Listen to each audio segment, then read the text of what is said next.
Some of you may be coming out of winter with some hives that may be very weak. It's not uncommon. These bees coming out of winter, sometimes they've lost a lot of numbers. You can tell by the number of dead bees on your bottom board. Do you have enough bees for a really good start in the spring? You may not. Sometimes you may have a really strong colony and a very weak colony. If you let both of those kind of go into spring, oftentimes that really small colony that just barely made it out of winter isn't going to make it, or if they do, they're barely going to stay alive. Sometimes you need to combine hives. Now this is something we do more in the fall when we take a really weak colony that's not going to overwinter well. We'll combine it with another colony, and sometimes we make 2 weak colonies, 1 strong colony. But sometimes coming out of winter, what you might want to consider doing is taking that colony that is too small to really come out of it and shore up and make it, and you might as well combine it with another stronger colony. So this is a time when you might say, this poor little colony is not doing well, it's going to die. Now I'm going to show you in this video some video footage that I recorded a while back. I never did publish it here on YouTube, but I thought I'm going to show you how to combine hives. And again, save this. This is useful in the fall, but it can be useful in the spring as well. And so it'll help you know how to combine 2 colonies, because we all know when you combine bees, they're going to fight, right? Because they're of different pheromone odor. They have a different queen mandibular pheromone that separates them from other colonies. By combining them, you could start a war. So how do we take 2 colonies to combine them to make a stronger colony? And what do we do with that extra queen that we're going to have? So let's get into a hive. I'll show you. So this hive is the hive that I want to keep. So I want to combine the other one with this hive. This hive has the queen in it. I've already removed the queen out of the other hive that I'll be combining with this one. She is right at the tip of my finger. There she goes. So this hive has a queen. Want to keep your eyes on her as you put the frame back in the colony. You never want to smash her, so be careful when you push the other frame together.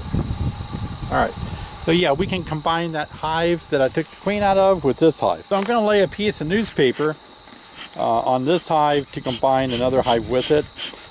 And I want to smoke the bees down so that they're below the newspaper. It gives me a little bit more room to go ahead and put the newspaper on.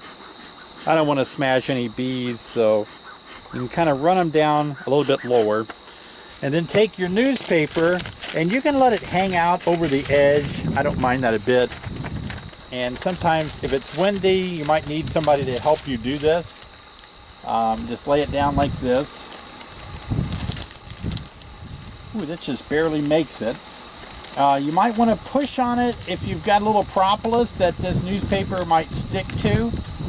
You can push it down, see if it'll grab it, or you can lay your top cover on it until you get your other deep from the other hive over here. So I'll just go ahead and lay my top cover on it like this to keep it from flying away.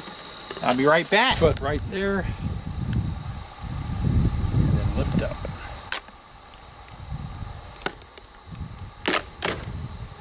There we go. Oh, it's heavy. My bees really aren't foraging much today, so I'm not losing many foragers by making this transition. So now I'm just going to put, oh, and you want to cut a few slits in the newspaper like this.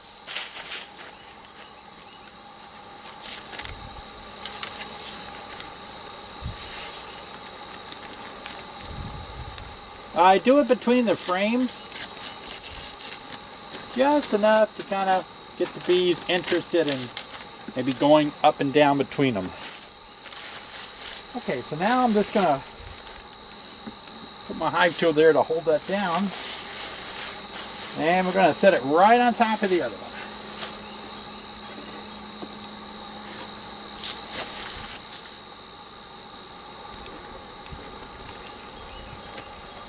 Just like that. Take my hive tool out. Perfect. Kind of make sure it's squared up good. Put the top cover on. And this hive is combined and ready. Okay, so I hope that was helpful for you to know how to combine hives. Again, this is something really useful in the fall, but I've done it plenty of times in the spring coming out of winter where a colony was just too weak to keep going, and I hated all those bees just to die on their own over there. So I combined them with another colony. Hope that's helpful for you. I want to give a shout out to a subscriber. Brian says, great video. It's still a little cold here in Canada. We had negative 23 2 nights ago. Wow. I thought it was cold in Illinois. Well, shout out to Brian. Thanks for watching the videos and thanks for being a subscriber. Appreciate it a lot. I also want to share an email that I got. It's really interesting. I don't usually get emails like this. And it says, David, I just ordered your inspection guide 2021. I just wanted to thank you for your excellent videos and all the hard work you have dedicated to beekeeping. You were an examiner in my field exam in Kentucky. You had a calm demeanor backed with a tremendous amount of knowledge and professionalism. You raised the bar for all beekeepers. Sincerely, Robert. Oh, well, thanks, Robert. What Robert is referring to is that he took the Master Beekeeper certification test at EAS in Kentucky last year. And obviously I must have been a field tester testing his ability to inspect a hive and tell me what he was looking at. So Robert, I'd like to say thanks for sending that. That's really neat. I appreciate it. I remember one year my friend John and I were testing an EAS candidate for Master Beekeeper, and he opened up a hive that was just crawling with small hive beetle.